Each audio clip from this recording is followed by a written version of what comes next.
How much censorship is there in modern day China by the Chinese government? So, there's a lot of censorship. One of my favorite books about Chinese censorship, Margaret Roberts, where she talks about there are three different ways that the government can control the stories. And she says there's fear, which is this kind of direct censorship thing, of like banning things. But there's also friction, which she has three F's: fear, friction, and flooding. And she says they're all important. And I think this is true not just of China, but in other settings too.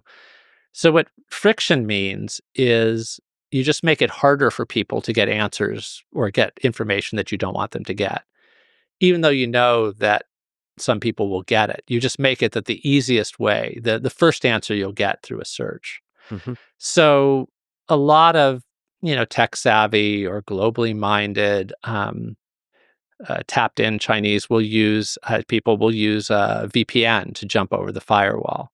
But it's work. The internet moves slower. You have to keep updating your VPN. So you just create friction so that, okay, some people will find this out. And then flooding. You just fill the airwaves and the media with versions of the stories that you want the people to believe. So all those kind of exist and in operation. And I think the fear is the easiest side to say of what's blocked. So I'm always interested in things that you would expect to be censored that aren't censored. Um, you can read all sorts of things in China about totalitarian. You can read Hannah Arendt's book on totalitarianism, which would be the kind of thing you're not supposed to be able to read that in a somewhat totalitarian state or a dictatorial state, if anything. But it's not specifically about China.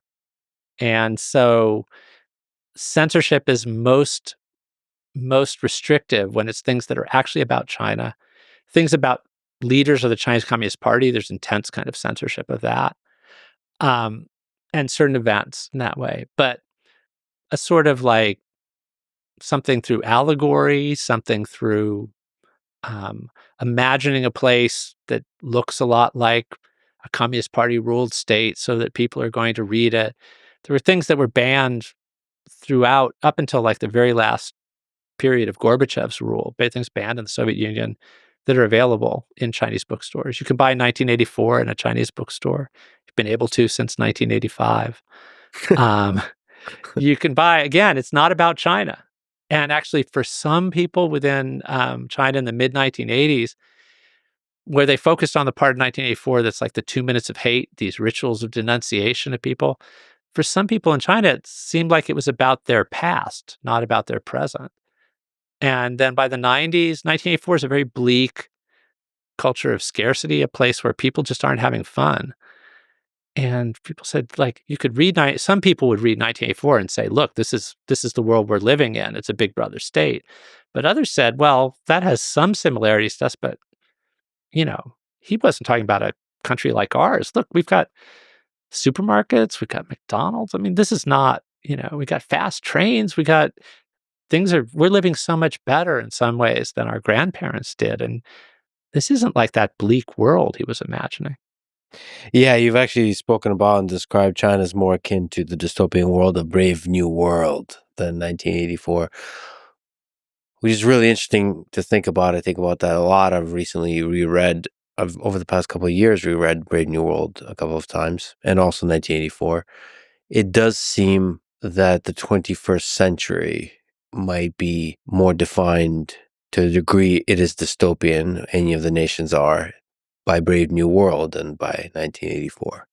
There are mixed elements. I think there are moments when it can seem more one than the other, and there can be parts of the same country that seem more one than the other. I think, and if we just think about control through distraction and playing to your sense of pleasure. And one thing that people forget sometimes or don't know is that Aldous Huxley, who wrote Brave New World, taught Eric Blair, who became George Orwell when he was a student at Eden. Mhm. And they were sort of rivals. And in fact, in 1949, Orwell sent his former teacher a copy of 1984 and said, look, I've written this. Basically, it's kind of almost a little Oedipal, like I've written this book that displaces yours. He didn't say that. He just said, I wanted you to have this. But he had criticized Brave New World in reviews as like n- not having imagined a world of capitalism run wild like before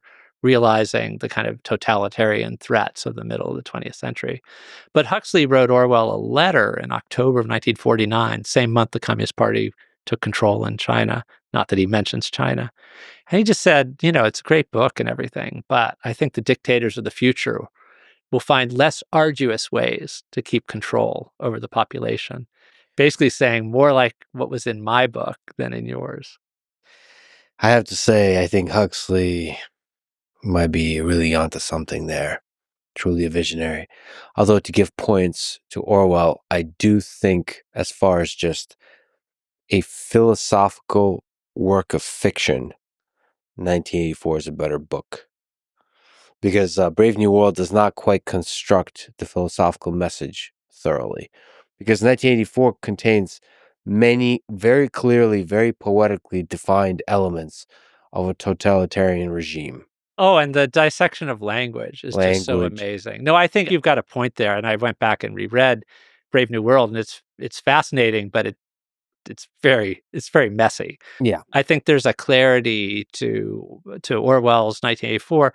There's a clarity to Margaret Atwood's *Handmaid's Tale*. Similarly, the construction of the elements, and she was a big fan of both 1984 and *Brave New World*. So there's a way they go forward. But there was a kind of, it's not exactly a sequel, but Huxley did write something called *Brave New World Revisited* Yes, he did. in That's the right. 50s. And he kind of said, actually, it seems, and he mentions China there. He says that in Mao's China, they're kind of combining the two things of this. And I'm really fascinated by that because they published in China, um, on the Chinese mainland. It was published in Taiwan and Hong Kong too.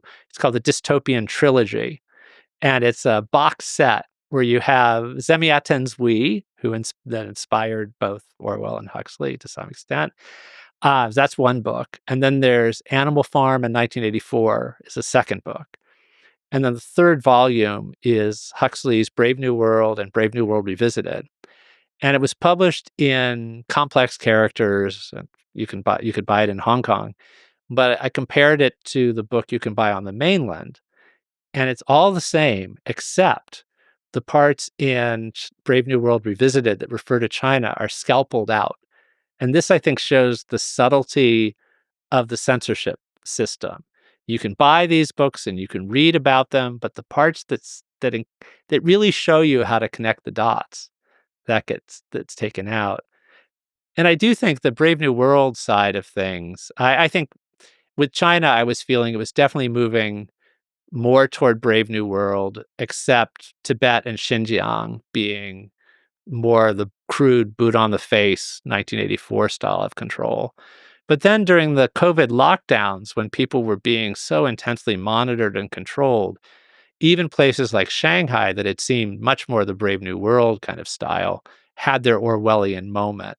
So you have it now. I think it's, there are more 1984, more Brave New World parts of the country, and there are also more Brave New World, more 1984 moments. I see why it could give a sense after you've thoroughly internalized the fear that you have complete freedom of speech. Just don't mention the government. So you could talk about totalitarianism. You could talk about the darkest aspects of human nature. Just don't. You can even talk about the government in a sort of metaphorical, like poetic way that's not directly linkable. But the moment you mention the government, it's like a dumb keyword search. And I think it's like one of these really good examples of how, China's distinctive, but it's not unique. You have other settings where you have these like no-go zones that you learn. And one example is in Singapore. There was this. So National University of Singapore has a world-class history department, but no Singapore historian in it. Nobody who focuses on the history of Singapore. Because it's incredibly wide-ranging what you can do, analyze. But when you're actually talking about the family that's been most powerful in Singapore, then it gets to be touchy. In Thailand, which I've been working on recently, you have this lèse majesté laws that make it very, very dangerous to say certain kinds of things about the king. And so you, in all of these settings, you have to figure out ways to work around. And there's a way in which you can say at the foreign correspondence clubs in different parts of Asia, you can have an event that's about the country won over, that you can say basically anything you want. But when it gets to the things in the place where you are, it's touchy. I should give credit for that insight. Shivani Matani, who's co-wrote a very good book on Hong Kong Among the Braves. She was talking about that in Singapore, at the Foreign Correspondence Club, you could have an event on Hong Kong that could say all kinds of things that you couldn't say at the Hong Kong Foreign Correspondence Club. But at the same time, when I saw her in Singapore, she said there was a Singapore refugee, a political refugee in Hong Kong, who was giving a talk at the Hong Kong Foreign Correspondence Club, saying kinds of things that he couldn't say in Singapore. And in Thailand, I gave a talk at the Foreign Correspondence Club, and then I went to hear a talk there because I was just curious about like what the culture in this Foreign Correspondence Club. And there was somebody talking about human rights abuses in different parts of Southeast Asia, saying things very directly, and then said, and there are things going on in Thailand that we're not going to talk about. And there was this kind of, yeah, self-censorship can be a very powerful thing. One of the things I learned about all of this, which is interesting, I want to learn more, is about the human psychology, the ability of the individual mind to compartmentalize things. It does seem like you could not live in a state of fear as long as you don't mention a particular topic. My intuition would be about the human mind. If there's anything you're afraid of talking about, that fear will permeate through everything else. You would not be able to do great science, great exploration, great technology. And that idea, I think, underpins the whole idea of freedom of speech. Why you don't want, in the United States, you don't want to censor any even dangerous speech, because that will permeate everything else. You won't be able to have great scientists. You won't be able to have great journalists. You won't be able to have, I don't know. I mean, I'm obviously biased towards America, and I think you do need to have that full-on freedom of speech. But this is an interesting case study. And that's actually something that you speak about, that Mao, if he were alive today and visited China, would be quite surprised. And you give the Nanjing bookstores an example. Can you just speak to this? If Mao visited China, let's go with that thought experiment. What would he recognize? What would he be surprised by? So I wrote about imagining a revivified Mao, wandering in this really cool Nanjing bookstore in the early 2000s, and just being amazed at what you could read there, and what books were for sale. And I thought about how he'd be like, what's going on? Is the Communist Party not in control? I mean, he talked about how art and politics needed to in some ways go together, and you've got all these kind of things. He also would have been shocked by there were all these books about like how to start your own cafe and bar, and sort of celebrating entrepreneurship, how to get into Harvard. It's like, all of these things just wouldn't compute from his time. Although I said it would actually maybe make him nostalgia for the time of his youth in the 1910s. He was a participant in the May 4th movement, which was a time of reading all over the world, looking for the best ideas circulating. So he might say, well, the teenage me would have really, really loved this. So some of the coolest bookstores, the things that I just was amazed could exist in the early 2000s. So you can still buy copies of 1984, and you can still get some of these other things. But that was a time when more and more of those things were being translated fresh. I'm not sure you get permission to translate some of those things now. There's more of a sense of caution. And when some of those bookstores would also then hold events that would talk about the kinds of ideas that then take them to the next level and talk about the applicability to the situation in China, some of those bookstores have closed or have had to become kind of really shadows of what they were. And one of the best ones, not the one I wrote about in Nanjing, but a similar one, a Shanghai one, which was literally an underground bookstore. It was in a metro station, and it had really freewheeling discussions of liberal ideas in the early 2000s and early 2010s. But then it just got less and less space to operate under Xi Jinping when things started narrowing. And it then had to close in Shanghai. And it's just been reopened in DC as JF Books. And it's becoming this really interesting cultural hub. And I'm really delighted. It's where I'm going to hold the launch for my next book when it comes out in June. This book on the Milk Tea Alliance about struggles for change across East and Southeast Asia, including in places that are worried about the kind of rising influence of Beijing. And it seems just perfect to be holding it in the kind of place that can't exist in Shanghai. So places like that, they stop being able to exist on the mainland, then they could still exist in Hong Kong. But now in Hong Kong, one of the coolest bookstores has had to close up. It just didn't feel like it could continue operating and tightening control there. And it's reopened in upstate New York.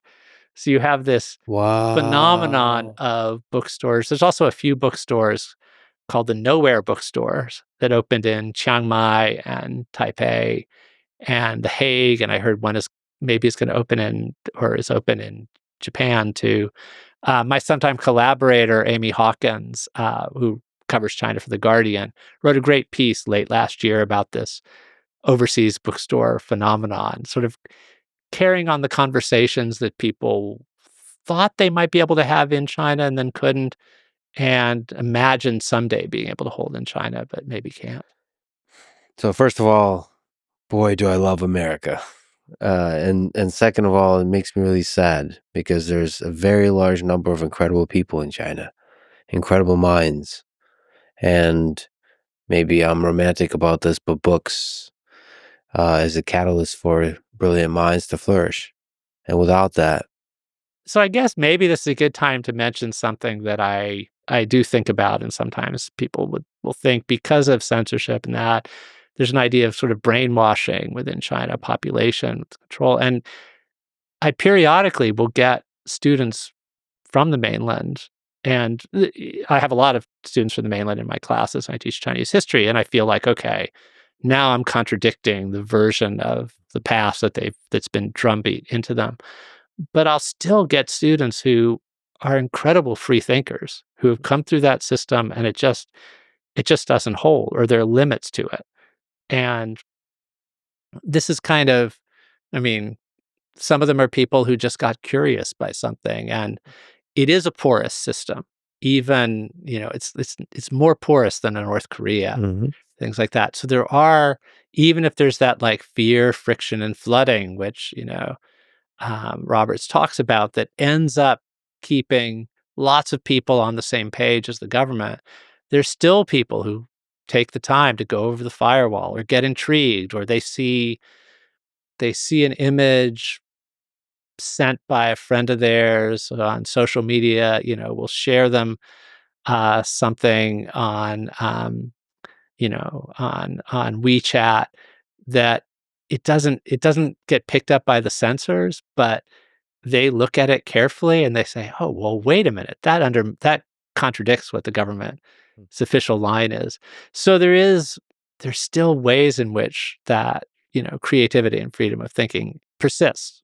I mean, that's really beautiful to hear. Yeah, I mean, fundamentally, the human spirit is curious and wants to understand. And in some, especially the young people, as we mentioned, are suspicious of authority in the best kind of way. And so they're always asking kinds of questions. But we always have the young person inside us always asking, like, that maybe I'm being lied to in all these kinds of ways. But still, it's sad because there is, if you're not deliberately doing that, or if there's not a spark of possibility that comes before you as just a regular citizen of China, you might never really ask. Maybe there's a whole different perspective on history, on world history. To be fair, I think United States is often guilty of this very United States centric view of history. I mean, similar with Europe. Europe has a very Europe sense of history. I often enjoy talking to people from different backgrounds, from different parts of the world, talking to them about World War II. Because it's like, it's clear that the emphasis, you've read certain chapters of the story a lot of times and not the other chapters of the story. The Western Front in Europe and the Eastern Front in Europe, and then Japan and China's role in World War II, and the history around that before and after World War II of China is not often talked about in the United States. And I'm sure, if I can venture a guess, that the opposite is true in China.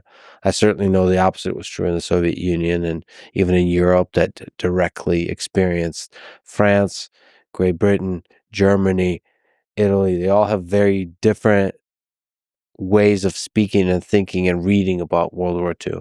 And the same goes across all of history and all of culture. So, yes, it's always good to sort of question the mainstream narrative in your country and looking outside. It's just harder to do in China based on based on all the reasons you've mentioned. And if I can, I just want to give a shout out. Thank you. I'll look at her work, Margaret Roberts, the fear, the friction, and the flooding. Her ideas, I can already tell there's a lot of brilliance here. Fear, this is the most traditional form involving overt threats and punishments for accessing and sharing sensitive information. However, Roberts finds that fear-based censorship is used selectively, mainly targeting high-profile individuals such as journalists or activists. For the average citizen, the risk of punishment is relatively low, and fear alone is not the main deterrent. She goes on to describe the friction and the flooding. The friction is a tax on information access, and flooding is less visible than fear or friction, but is a powerful tool for shaping the information environment. Flooding one scares me more and more. Flooding one is the brave new world. Yeah, it is, and I think it's a whole kind of the world of short attention spans and social media and how this all works. And Chinese Communist Party leaders, I brought up Singapore, and Deng Xiaoping and some of the other leaders were like looking at that, and they're looking at, there are all kinds of things that it both going to Singapore can sometimes make you feel like you're in this futuristic setting in terms of a lot of things that that eventually came to other parts of the world would be tried out there. And I think the seductiveness is that some of these things are really, they both add to convenience at the same time they strip away. Mm-hmm. They're collecting information about you, which can be also something that can make your life easier. At the same time, it's stripping you away of, I mean, we talk about the siloing of information and targeting of ads and targeting of news. And so two things come to mind to mention. One is Christina Larson, a very bright journalist, a friend of mine who's now working on other things, but was working in China. And she wrote about this in MIT Technology Review. She said, you need to think about China as having the best as well as the worst internet experience in the world. And, you think about it you think of the worst is easy, the Great Firewall. You try to search for what happened. You search for the tank man, you won't get it. You search for information about Dalai Lama, and you get all these lies about him. Search for things about Xinjiang, and it makes it seem like it's a place where people are happy rather than massive extra legal detention camps, and where your life can be ruined by things you have no control over. But she said, like, on other ways, when it comes to like consumer playing to your pleasures and things, it was really advanced. A lot of things that then come out of place are tried out there and in massive numbers. And I remember around the time that I had read that, I was in Shanghai and somebody was explaining it to me. They were talking about like going out to eat. Like I said, oh, we've got such and such. And I said, oh, that's like Yelp. I said, well, yeah, but Yelp just tells you the overall rating for a restaurant over time. We've got one that can tell you which part of the restaurant you want to sit in because there's a waiter that's in a really bad mood and people have posted enough information to do this, or what the best dish there is in the last week. Forget about these sort of slow things. And you had a lot of things, that were like, okay, you're smart city and controlled.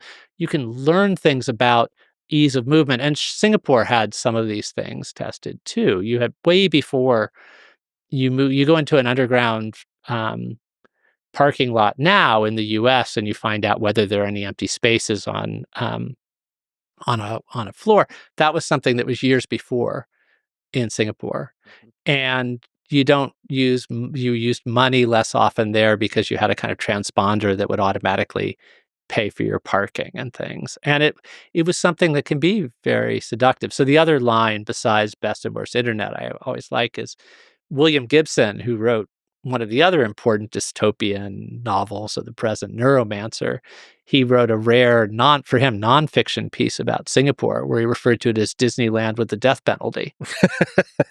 And, there are times when I shouldn't laugh there, but it's a powerful, Yeah. he's not welcomed in Singapore, let's just say. Mm. But he talked about how when he wanted to he went to Japan a lot in the 1980s at a time when Japan was a place where you sort of got a sense of what the future might hold. So the dark side of this, the surveillance state at its worst, which we see in Xinjiang and places, and there, again, it may seem like I'm just obsessed with science fiction, and there it really is Minority Report. It's this kind of like you do certain kinds of behaviors, and we're seeing this other places too. We're seeing versions of it in the U.S. as well, where it's like, oh, we can tell from a pattern that you're the kind of person who might do X. And so in Xinjiang, when they were starting to round people up, there's this great book by a Uyghur poet.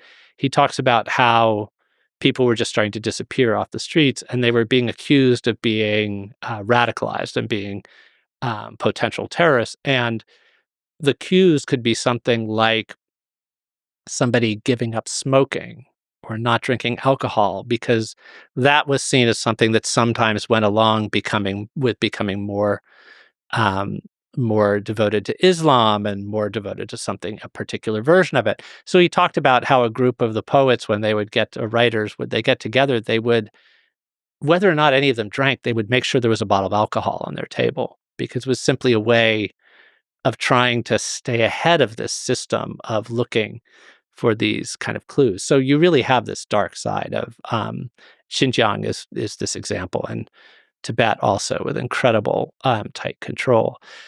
And there's more of that kind of push on personal life in other parts of China as well.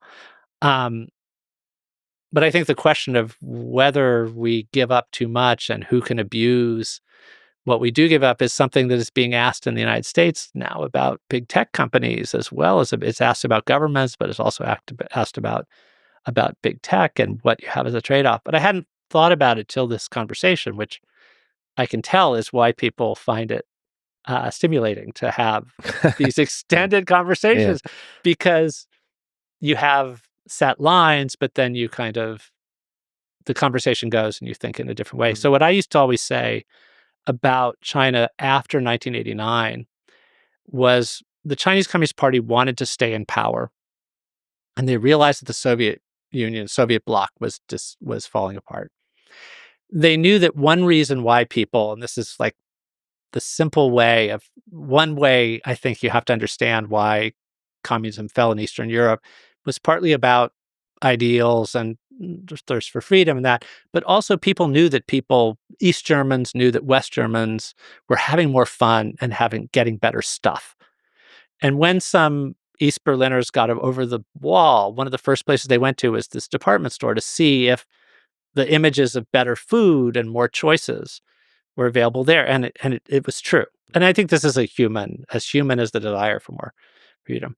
So one of the things that the Chinese Communist Party, they never articulated it this way, but how can we try to get to a stage where we don't have things like Tiananmen again? Well, what if we tried to make a deal with people? We'll give them more choices in their daily life. We'll give them better stuff. We'll give them more choices at the store. We'll give them more choices about what to read too, because, we'll give them more choices in consumer goods and intellectuals. The consumer goods they want are to watch the movies and read the books that other people like them around the world are reading. So we'll give them more choices. We won't open the floodgates completely, but we'll give them more choices, but not give them more choices at the ballot box or in politics. And this was the new social compact. Allow us to keep ruling, and we'll make sure that you're living better than the last generation in terms of choices and in terms of material goods. Now, one of the things that's happening now is the Chinese Communist Party, the economy isn't booming the way it was before. The sort of sense of clearly we're living better materially than the generation before. It's not as easy an argument to make when you have slower growth rates and things like that. But the Communist Party makes different kinds of arguments now about the rest of the world is in chaos and we're stable. But the thing that I now am going to think about differently is the argument was we'll give you more choices and you'll have more of a private life, more of this. But now in the period we are globally, now there's a new kind of suspicion about the degree of any kind of private choices. I mean, there was an idea that the post-Tiananmen generation was promised to have a little bit more space away from the prying eyes of the state. Mm-hmm. And now globally, we worry about the prying eyes of whether it's the state or whether it's tech companies. It's a different moment. What does it mean to say you have more choices? It's almost like you have two knobs. One is 1984 and one is Brave New World. At first, they turned up the Brave New World, more choices.